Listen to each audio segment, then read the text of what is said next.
저는 오늘 본문의 말씀을 가지고 하나님의 돌보심, 이런 제목으로 하나님 말씀을 증거하도록 하겠습니다. 성경에서 가장 주된 땅, 이 이스라엘은 그렇게 큰 나라가 아니에요. 조그마한 국가입니다. 인구는 한 500여만, 그리고 국토는 강원도보다 조금 큰 그런 영토를 가지고 있습니다. 이 이스라엘의 역사를 보면 1기는 애굽 포로 시대입니다. 애굽에서 포로 생활을 했죠. 2기는 광야 시대입니다. 오늘 우리가 읽고 있는 이 본문은 지금 광야 시대를 배경으로 하고 있습니다.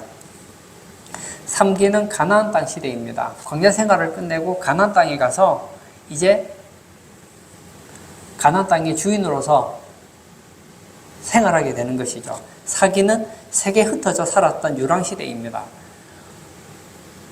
로마 시대 때 이스라엘이 완전히 쪼개지고 전 세계로 흩어지게 되었죠. 5기는 해방되어서 본토에 돌아와 살고 있는 현대를 가리키고 있습니다. 1기부터 5기까지가 이야기를 했는데 이 모든 것이 하나님의 섭리 가운데 하나님의 사랑과 책망과 진노와 회복의 역사라는 것이죠. 성경에 이스라엘이 왜 중요할까요? 성경의 이 신약교회는 이스라엘의 모습을 보여주고 있다는 거예요. 그러니까 신약교회는 영적 이스라엘이라는 것이죠. 이스라엘의 모든 역사는 영적 이스라엘인 교회의 영적인 의미를 담고 있기 때문에 우리가 성경에서 이스라엘을 볼 때 그냥 뭐 팔레스틴에 있는 이스라엘 그게 아니라 교회의 모습으로서 우리가 이스라엘을 볼 수 있어야 되는 것이죠. 오늘 본문은 하나님께서 이스라엘을 사랑했던 과거의 모습을 설명해 주고 있습니다. 하나님은 교회를 사랑하십니다. 그 모습이 바로 오늘 본문에 나와 있다는 것이죠.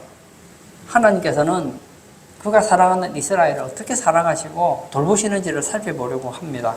첫 번째, 짐승이 부르짖는 광야에서 만나주셨다고 했습니다.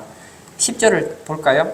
여호와께서 그를 황무지에서 짐승이 부르짖는 광야에서 만나시고 호위하시며 보호하시며 자기의 눈동자같이 지키셨도다.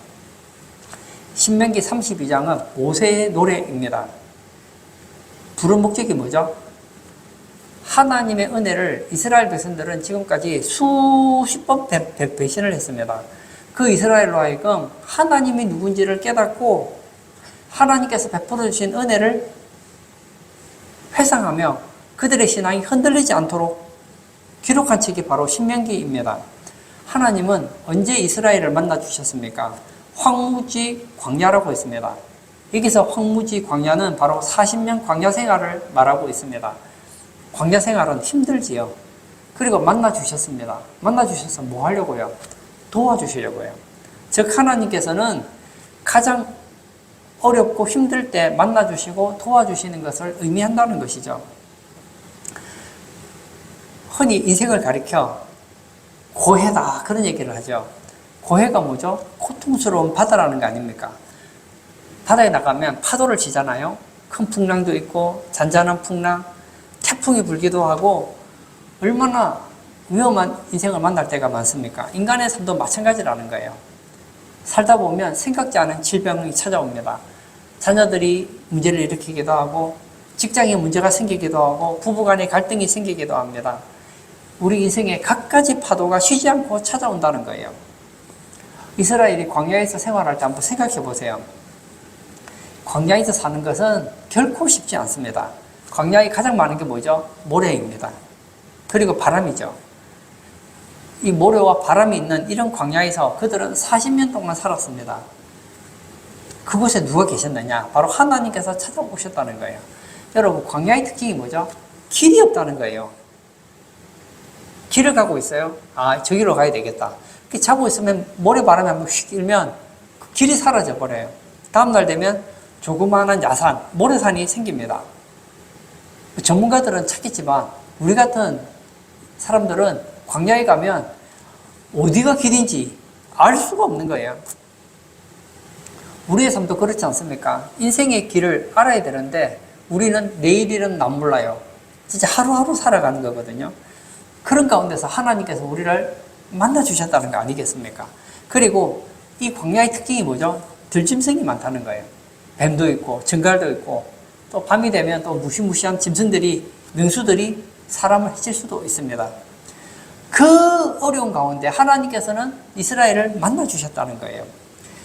오늘 보면서 10절을 다시 읽겠습니다. 여호와께서 그를 황무지에서 짐승이 부르짖는 광야에서 만나시고 호위하시며 보호하시며 자기의 눈동자같이 지키셨도다. 하나님께서는 황무지에서 만나 주셨습니다. 그 광야는 편안한 광야가 아니에요. 짐승이 부르짖는 광야였어요. 여기서 하나님께서는 호위하시고 보호하시며 눈동자같이 지키셨다는 거예요. 저도 안경을 끼고 있잖아요. 그리고 눈에 먼지가 들어가면 눈이 반사적으로 눈을 감지요. 눈에 이물질이 있으면 눈에서 눈물이 나서 이물질을 빼기도 하죠. 그렇게 우리를 지켜주셨다는 거예요. 우리 주변에 보면 우리를 해치려고 하는 악한 사람들이 얼마나 많은지 모릅니다. 우리가 안 당해서 그렇지 우리 주변에 강도가 있죠. 절도가 있죠. 사기치는 사람, 모험하는 사람, 살인하는 사람, 온갖 사람들이 있어요. 그러나 하나님께서 만나주셨다는 거예요. 저는 오늘 본문을 보면 생각나는 한 사람이 있었습니다. 바로 요셉입니다. 아버지 심부름을 하러 형들을 만나러 갔어요. 그랬더니 형들이 요셉을 어떻게 합니까? 구덩이에 던져버려요. 최대의 위기죠. 만약 형들이 그냥 가버리면 어떻게 되죠? 굶어 죽는 거예요. 독수리 밥이 될 수밖에 없습니다. 그때 하나님께서 요셉을 만나 주시죠. 이게 웬 우연입니까? 요셉을 죽일까 굶겨 죽일까 고민하고 있는데 그때 미디안 상인이 지나가는 거예요. 그래서 형들이 요셉을 구덩이에서 끌어올려서 미디안 상인에게 팔았지 않습니까? 만약 그때 미디안 상인이 지나가지 않았으면 어떻게 될 뻔했습니까? 하나님께서 미디안 사람들을 통해서 만나주신 것이죠. 우리는 인생을 살다 보면 이런 웅덩이 같은 어려움을 만날 때가 있습니다. 그때 우리에게 도움을 주는 사람이 있어요. 그런 환경이 있습니다. 그때 우리는 알죠. 아, 저 사람 참 고맙다. 이 고맙지요. 그러나 여러분 이것도 아셔야 돼요. 하나님께서 그 사람을 통해서 도와주신 거예요. 제가 좋아하는 새 찬송가 382장 너 근심 걱정 말아라. 제가 1절을 한번 읽겠습니다. 너 근심 걱정 말아라. 주 너를 지키리. 주 날개 밑에 거하라. 주 너를 지키리. 주 너를 지키리. 아무 때나 어디서나 주 너를 지키리. 늘 지켜주시리. 아멘. 이 찬송가 가사는 참 성경이에요. 너 근심 걱정 말아라. 왜 근심 걱정하지 않을 수 있습니까? 주 너를 지키리. 주님이 지키시기 때문에 우리는 근심 걱정하지 않을 수 있다는 거예요. 아무 때나 어디서나 주 너를 지키리. 한 번씩요? 아닙니다. 늘 지켜주시리. 그렇습니다. 영적 이스라엘인 우리들을 하나님은 지금도 지키시고 계신다는 거예요. 야곱의 일생에 큰 위기가 몇 번 있는데 그 중에 참 무시무시한 위기 중에 하나가 바로 창세기 28장에 나오죠. 물론 야곱이 잘못했어요. 형의 장자권을 받고 축복권을 받는 바람에 형의 미움을 받게 됩니다. 형이 동생을 죽이려고 하고 있죠. 아버지가 돌아가시면 죽여버리겠다. 두려운 거예요. 말은 그렇게 했지만 마음이 바뀌면 내일이라도 죽여줬잖아요. 쌍둥이형이지만 형은 힘이 세고 자기는 약해요. 그래서 어떻게 합니까? 부랴부랴 아버지 허락을 받고 삼촌 라반의 집으로 가지 않습니까? 그리고 광야에 혼자 방황을 하게 됩니다. 가는 동안에 맹수를 만날지 폭풍우를 만날지 무슨 문제가 생길지 모르잖아요. 강도를 만날지 어떻게 합니까? 너무 피곤해서 돌베개를 베고 잠을 잡니다. 그런데 그날 밤에 하나님께서 만나주셨어요. 외로운 야곱에게 이런 말씀을 하시죠.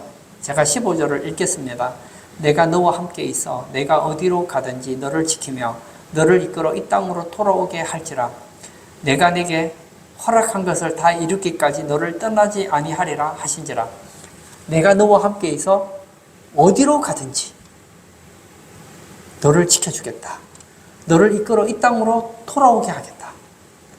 내가 네게 허락한 모든 것을 다 이루기까지 나는 너를 떠나지 않을 거야. 얼마나 힘이 됩니까? 누구 얘기예요? 야곱 얘기가 아니에요. 이스라엘 얘기가 아니에요. 우리 얘기예요. 하나님께서 우리에게 얘기하는 거예요. 인생을 살다 보면 얼마나 많은 근심과 걱정이 찾아옵니까? 그때 하나님께서 말씀하시는 거예요. 내가 너와 함께 있어 내가 어디로 가든지 너를 지키며 너를 이끌어 이 땅으로 돌아오게 할지라. 내가 너를 떠나지 아니하리라. 야곱이 거기서 힘을 얻지 않습니까? 제자들이 바다에서 배를 지어서 앞으로 나가려고 합니다. 근데 그날 밤에 얼마나 풍랑이 많은지 배가 파손하여 죽게 생겼습니다. 야, 오늘 밤이 우리 인생의 마지막이구나. 마지막 아니에요. 이제 소망이 없을 것 같은 그 밤에 예수님께서 찾아오시잖아요. 그 풍랑이 잔잔해지고 모두 살았다는 거예요.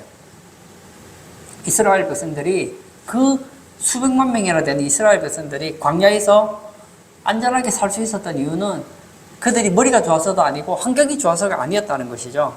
하나님께서 지켜주시고 보호해 주셨다는 것입니다. 오늘 예배에 참석하신 사랑하는 성도님, 남에게 말할 수 없는 걱정이 있으십니까? 염려가 있으십니까? 하나님께 다 맡겨놓으시기를 바랍니다. 주 너를 지키리, 늘 지켜주시리. 아무 때나 어디서나 지켜주신다는 거예요. 두 번째, 독수리가 새끼를 기름같이 한다고 했습니다. 11절을 제가 또 읽겠습니다. 마치 독수리가 자기의 보금자리를 어지럽게 하며 자기의 새끼 위에 너풀거리며 그의 날개를 펴서 새끼를 받으며 그의 날개 위에 그것을 엎는 것 같이 새들의 왕, 독수리죠. 이 독수리를 보면 독수리가 커요. 큰 새죠.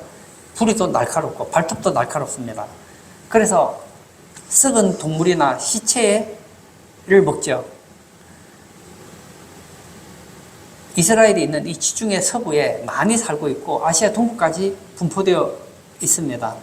그런데 이 독수리가 새끼를 어떻게 훈련시키는지 오늘 본문에서 나오고 있습니다. 그 보금자리를 어지럽게 해요. 그래서 새끼를 날개 짓을 하게 해서 강하게 만들어서 그래서 새의 왕자가 되게 만든다는 것이죠.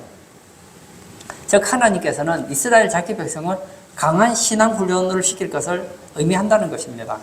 여러분, 훈련을 좋아하는 사람이 있을까요? 저도 옛날에 부도를 좀 했습니다. 태권도도 배우고 뭐 여러 가지 운동을 좀 했어요. 보기에는 운동을 안 한 것 같이 보여도 여하튼 운동하러 도장에 여러 번 다녔어요. 가면 거기서 여러 가지 기술들을 가르쳐줘요. 그런데 그 기술들을 배우는 게 쉽지가 않아요. 이 발차기의 기본이 뭐죠? 다리 찢기예요.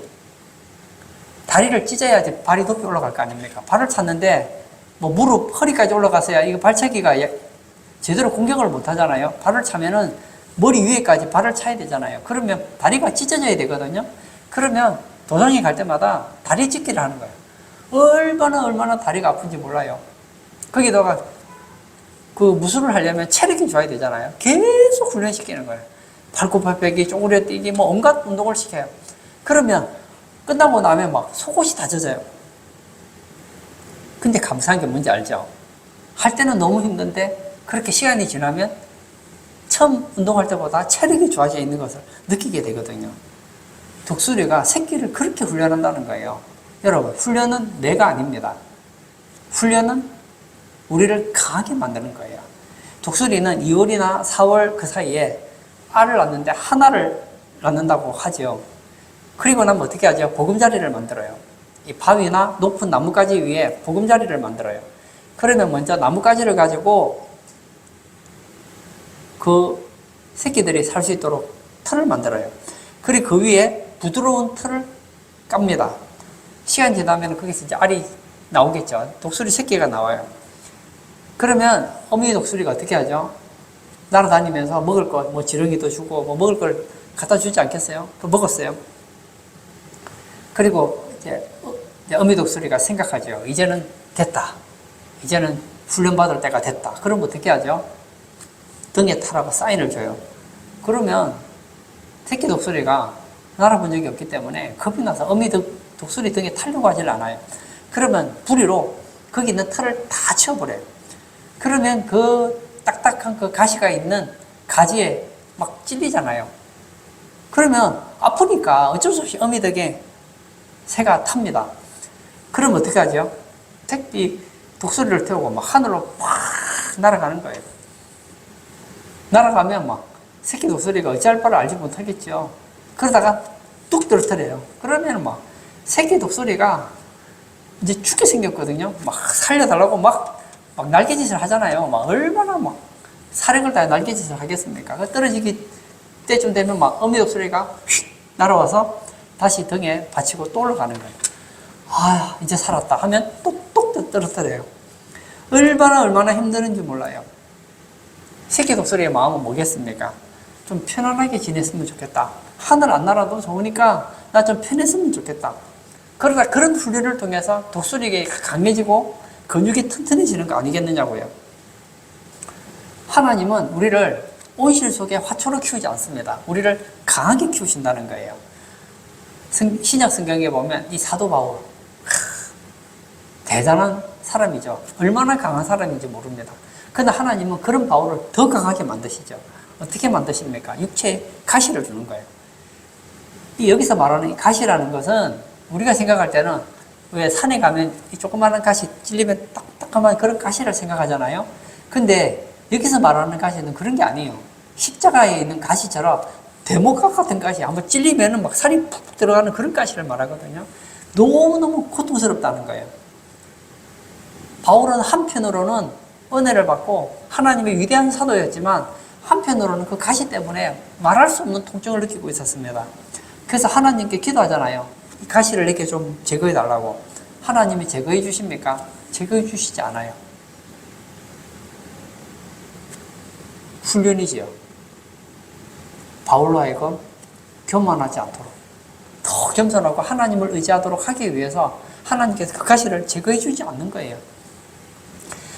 우리 종교개혁사에 보면 이 칼빈이라는 위대한 종교개혁자가 있습니다.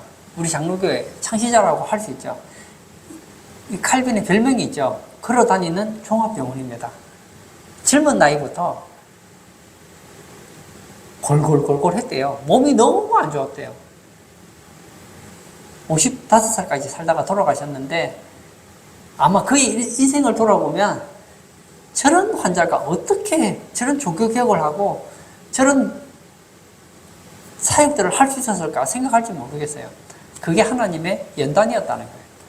칼빈은 너무나 힘들었기 때문에 늘 하나님을 의지하고 하나님을 붙잡았습니다. 여러분, 하나님이 크게 쓴 사람치고 어려움 당하지 않은 사람이 없어요. 이게 뭐죠? 독수리가 새끼를 기름같이 하나님께서 그의 사랑하는 백성들, 그의 자녀들을 훈련한다는 거예요. 부모님 중에는 그런 분들이 있죠. 아유, 내가 고생했으니까 우리 아이는, 내 아들은, 내 딸은 고생 안 했으면 좋겠다. 부모의 마음은 충분히 이해합니다. 근데 그건 하나님의 마음은 아니에요. 고생은 나만 하면 된다. 너는 편안하게 살아라. 그건 하나님 마음은 아니에요. 하나님은 어떤 마음을 가진지 아세요? 하나님은 우리가 독수리같이 되기를 원하는 거예요. 어떤 환경에서도 날아오를 수 있는 독수리, 어떤 환경에서도 살 수 있는 그런 독수리 같은 존재가 되기를 원한다는 거예요. 하나님께서는 이스라엘 백성들을 끊임없이 훈련시켰습니다. 광야가 결코 편안한 곳이 아니거든요. 왜 하나님께서 광야에서 그렇게 훈련을 시켰을까요? 강한 백성을 만들기 위해서입니다. 새 찬송가 382장 2절을 제가 또 읽겠습니다. 어려워 낙심될 때에 주 너를 지키리. 위험한 일을 당할 때 주 너를 지키리. 주 너를 지키리. 아무 때나 어디서나 주 너를 지키리. 늘 지켜주시리. 아멘. 언제 주님께서 너를 지켜주신다고요? 어려워 낙심될 때에 주 너를 지키리. 그뿐만이 아니에요. 위험한 일 당할 때 주 너를 지키리. 어떤 분들은 그러죠. 내가 예수님 믿으니까 내가 믿음 생활을 잘하면 어려운 일은 찾아오지 않을 거야. 낙심될 일은 찾아오지 않을 거야. 위험한 일은 없을 거야. 아니라니까요. 찬송가에서 얘기하잖아요. 어려워 낙심될 때에. 여러분, 우리가 예수 믿고 신앙생활을 잘해도 어려워 낙심될 때가 있다는 거예요. 위험한 일을 당할 때, 우리 인생에도 위험한 일을 당할 때가 있다는 거예요. 그때 우리가 낙심하지 않을 수 있는 이유는 하나님께서 독수리가 새끼를 기름같이 보호해 주시기 때문입니다. 시편 91편 4절에 보면 그가 너를 그의 깃으로 덮으시리니 내가 그의 날개 아래에 피하리로다. 그의 진실함은 방패와 손방패가 되시나니. 하나님께서는 우리에게 어려움을 허락하실 때가 있어요. 왜 어려움을 허락하십니까? 그의 날개 아래 피하라고요. 하나님을 더 의지하라고. 때때로 하나님은 우리에게 독수리가 새끼를 기름같이 연단시킬 때가 있다는 거예요. 식물 중에 이 버드나무가 있죠. 이 버드나무가 순이 나올 무렵 되면 꽃샘추위가 옵니다. 그러면 연한 가지가 모진 고초를 당하게 되죠. 세찬 바람이 붑니다.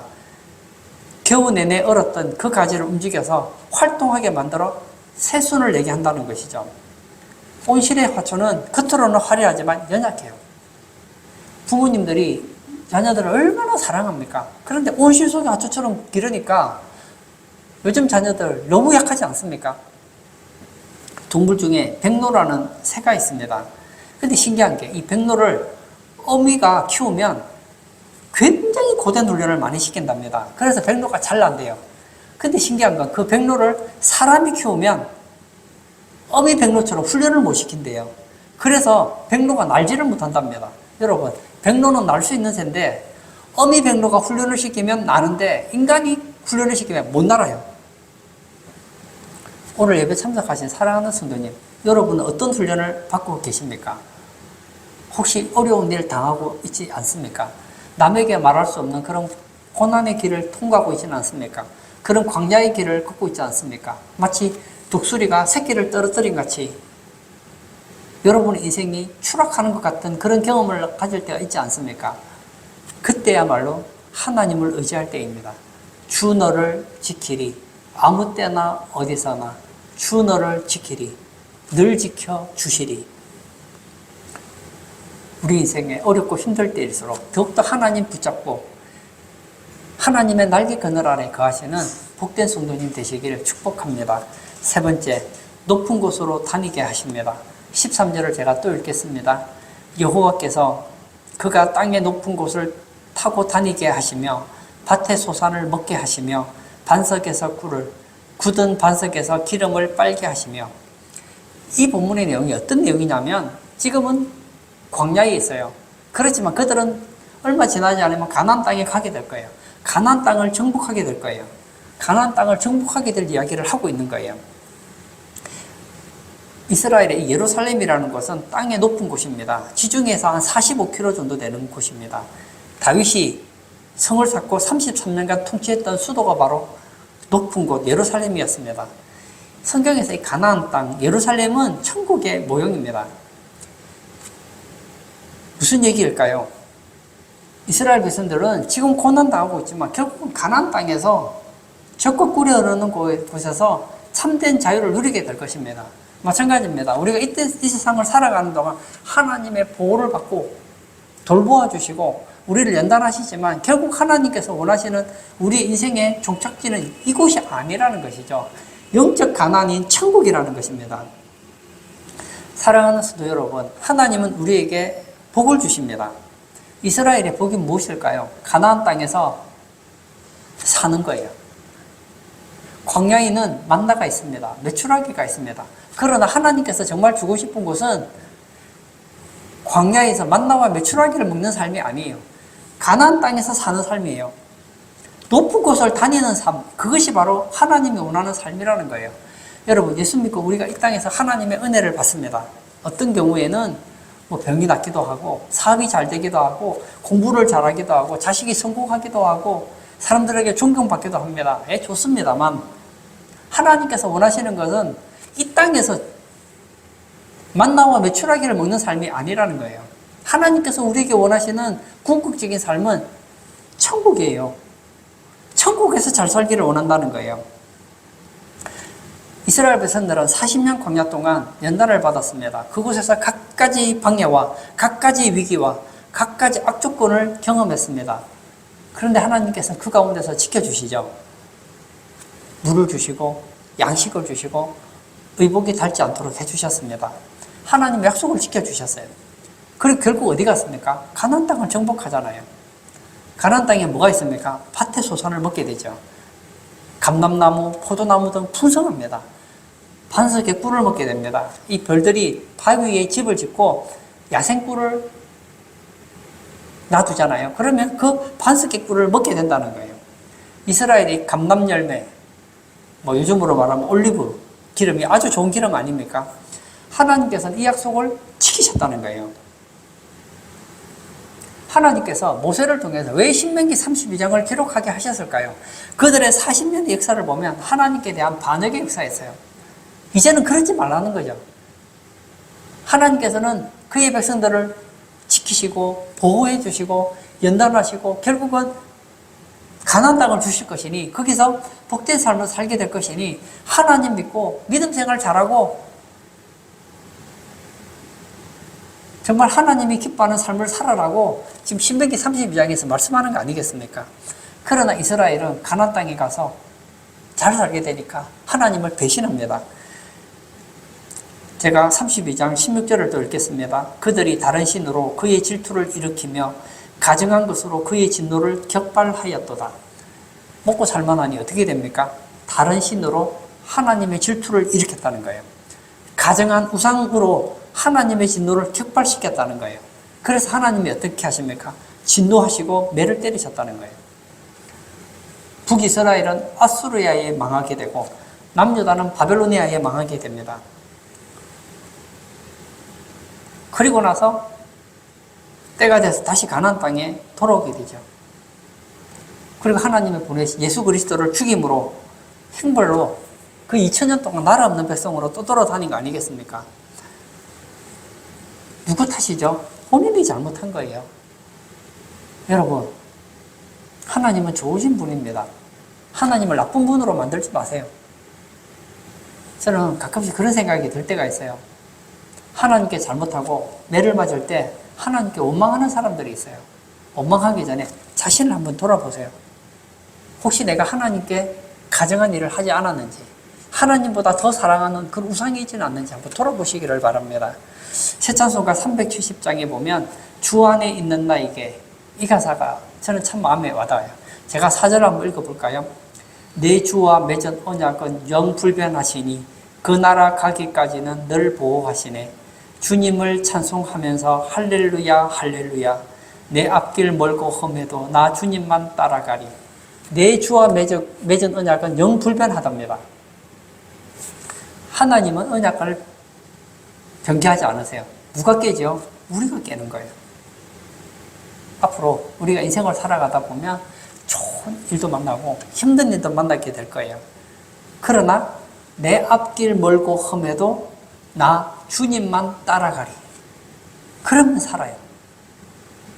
신명기 32장은 우리에게 앞길이 멀고 험하더라도, 앞길이 형통하고 번영하더라도 주님만 따라가리. 이스라엘 백성들을 보십시오. 하나님께서는 그들에게 높은 곳을 다니게 해주셨습니다. 이 높은 곳은 바로 가나안 땅을 말하거든요. 하나님께서는 이스라엘 백성들에게 이 광야가 아니라 높은 곳, 가나안 땅을 바라보게 하세요.